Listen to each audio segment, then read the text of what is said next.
ॐ वायुपुत्रं ॐ वानरश्रेष्ठं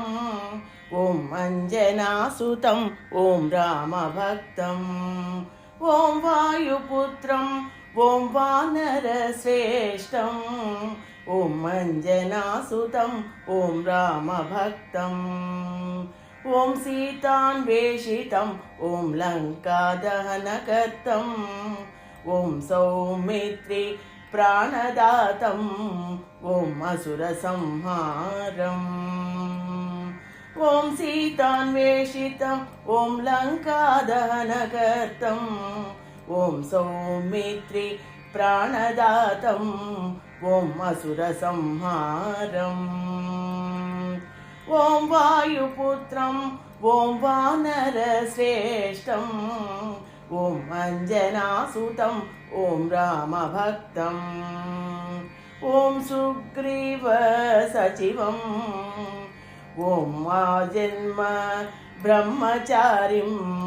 ॐ स्वर्गतुलकोविदं ॐ नियमनिष्ठागरिष्ठं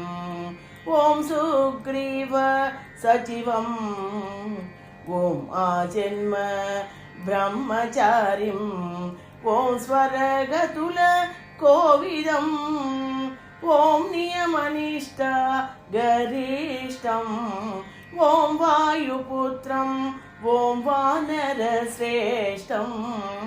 ॐ अञ्जनासुतं ॐ रामभक्तं ॐ आश्रितरक्षकम् ॐ भूतप्रेतनिरोधकम् ॐ शनिग्रहनिवारकम्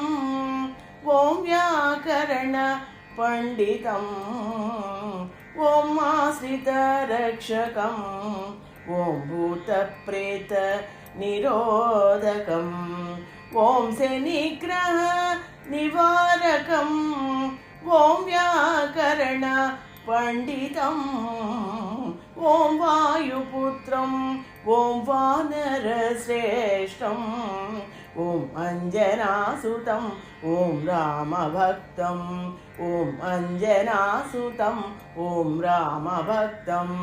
ॐ अञ्जनासुतं ॐ रामभक्तम्